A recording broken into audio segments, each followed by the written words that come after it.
श्रीमद् भागवत गीता भगवान का गाया हुआ वह ज्ञान है जो आज भी लोगों को सही दिशा दिखाता है।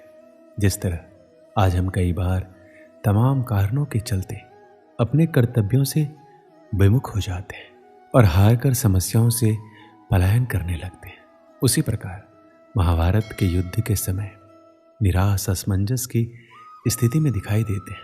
तब भगवान श्री कृष्ण ने उन्हें जो दिव्य ज्ञान दिया वह गीता के रूप में हमारे सामने है। कलयुग की आपाधापी भरी जिंदगी में आखिर क्यों जरूरी है गीता का पाठ, इसे जानने के लिए आपको गीता का सिर्फ पठन नहीं बल्कि मनन करना होगा। दरअसल जब कभी कोई व्यक्ति कर्तव्य पथ पर चलते हुए व्यक्तिगत, पारिवारिक, व्यावसायिक या ऐसे किसी विचार व्यूह में उलझता है तो उसे उसके माध्यम से सही रास्ता प्राप्त होता है।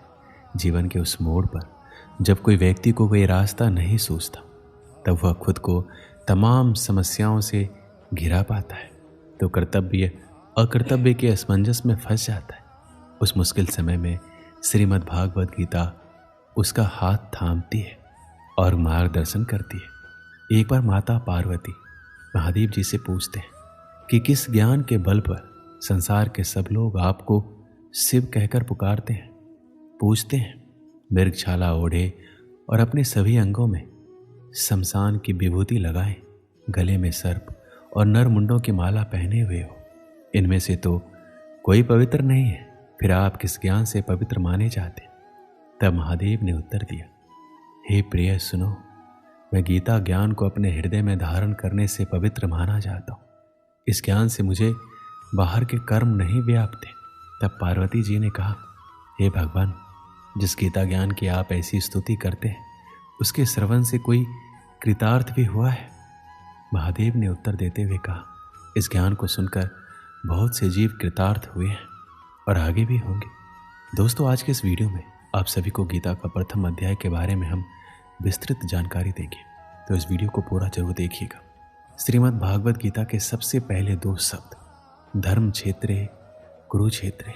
इस जगत में हम जीवन जीते हैं और जीवन हमारा कुरुक्षेत्र भी है और धर्म क्षेत्र भी। ये हमारी कर्म भूमि है जहां हम अपने कर्तव्यों का निर्वहन करते हैं।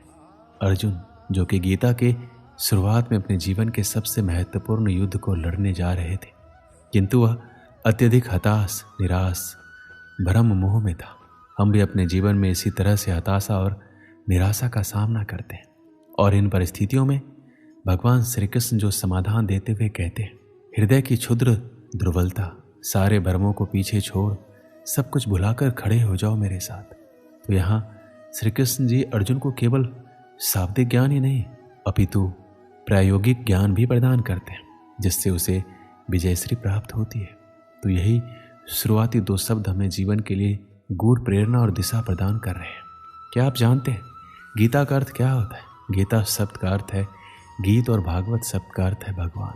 अक्सर भागवत गीता को भगवान का गीत कहा जाता है। यह भगवान का गीत है, इसलिए गीता का नाम गीता ही पड़ा।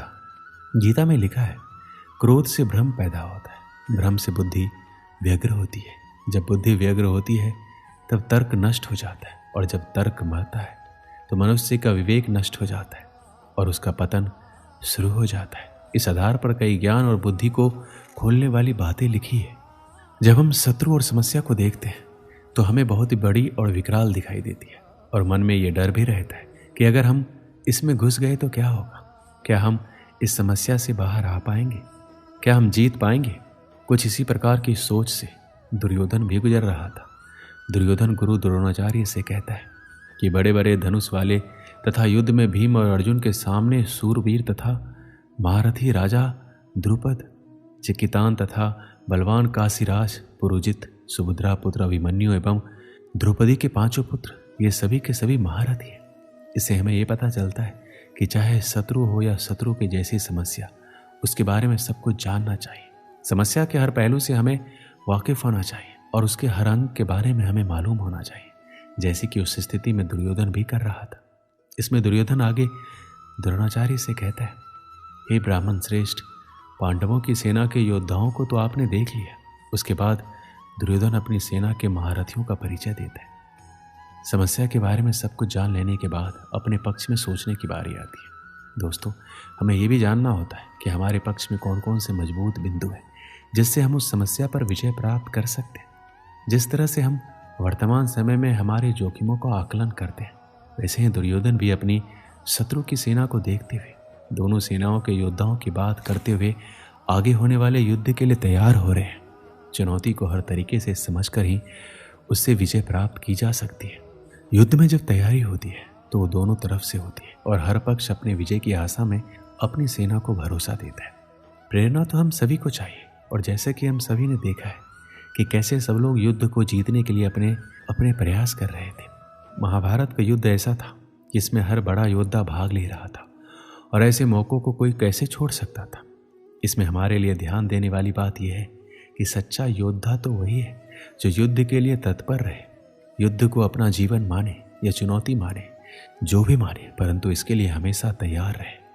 श्री कृष्ण कहते हैं कि मनुष्य स्वभावतः वह सब कुछ पाने का पात्र नहीं है और जो वो चाहता है।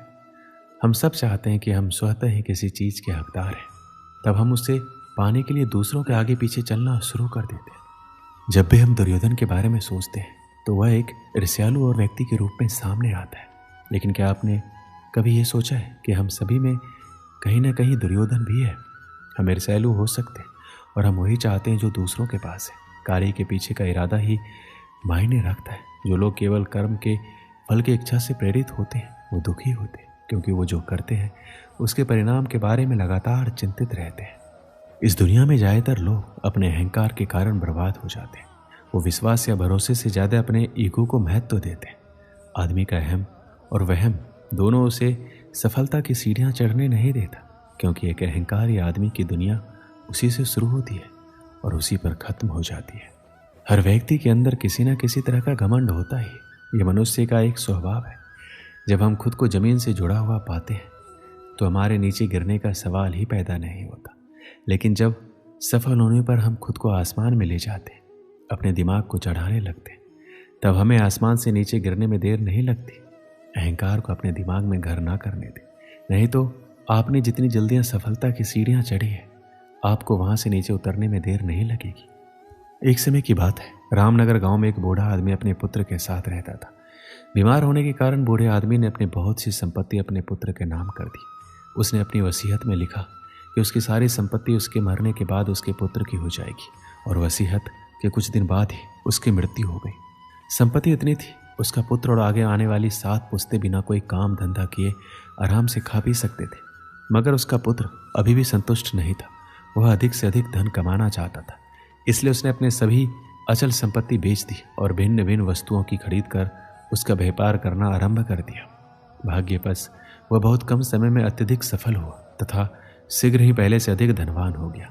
उसने इतना अधिक धन इकट्ठा कर लिया कि दूसरे व्यापारी उससे ईर्ष्या करने लगे। कभी कभी दूसरे व्यापारी या उसके मित्र उससे सफलता का रहस्य पूछते तो वो कहता, मैं इसलिए उन्नति कर रहा हूँ कि मैं अपने धंधे को समझता हूँ और कठोर परिश्रम करता हूँ, और मैं अपने ग्राहकों को भी खुश रखना जानता हूँ। चूँकि उसने सचमुच व्यापार में तरक्की की थी, इसलिए उसके मित्र और अन्य व्यापारी उसकी सीखीबाजी को सच मानते थे। अपनी इस कामयाबी के कारण उसमें बड़ा ही अहंकार आ गया था, मगर उसे फिर भी अपने धन से संतुष्टि नहीं थी। वह अभी भी बहुत सा धन कमाना चाहता था। उसने व्यापार में अपने हाथ पैर फैलाने आरंभ कर दिए। आरंभ में तो उसे व्यापार में लाभ हुआ, मगर उसका अहंकार इतना बढ़ गया था कि भाग्य की देवी उससे अप्रसन्न हो गई। उससे व्यापार में घाटा होने लगा। पहली घटना तब हुई जबकि माल से भरा हुआ उसका समुद्री जहाज डाकुओं ने लूट लिया। दूसरी घटना में माल से लदा जहाज अरब सागर में डूब गया। उसके भाग्य में कुछ न कुछ अपशगुन उत्पन्न हो गया था। तीसरी घटना ने उसे बिल्कुल ही उखाड़ फेंका।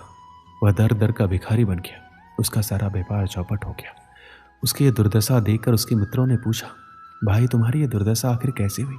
इस पर उसने अपने भाग्य को कोसा और कहा, क्या बताऊं, किस्मत ने साथ नहीं दिया। भाग्य की देवी ये बात सुनकर अप्रसन्न हो गई। वह साक्षात उसके सामने प्रकट होकर बोली, तुम सचमुच बहुत अकृतज्ञ हो। जब तक तुम सफलता की सीढ़ियां चढ़ते रहे तब तक तुम उसका सारा श्रेय खुद लेते रहे, मगर जैसे ही हालात खराब हुए तुमने भाग्य को धिक्कारना आरंभ कर दिया। याद रखो, मनुष्य की अहंकार ही उसे ले डूबता है। इस कहानी से हमें क्या सीख मिलती? अहंकार से व्यक्ति का सर्वनाश हो जाता है और हमें कभी अहंकार नहीं करना चाहिए। दोस्तों इस वीडियो में बस इतना ही। मिलते हैं अगली वीडियो में। अपना ख्याल रखिएगा। जय श्री कृष्ण।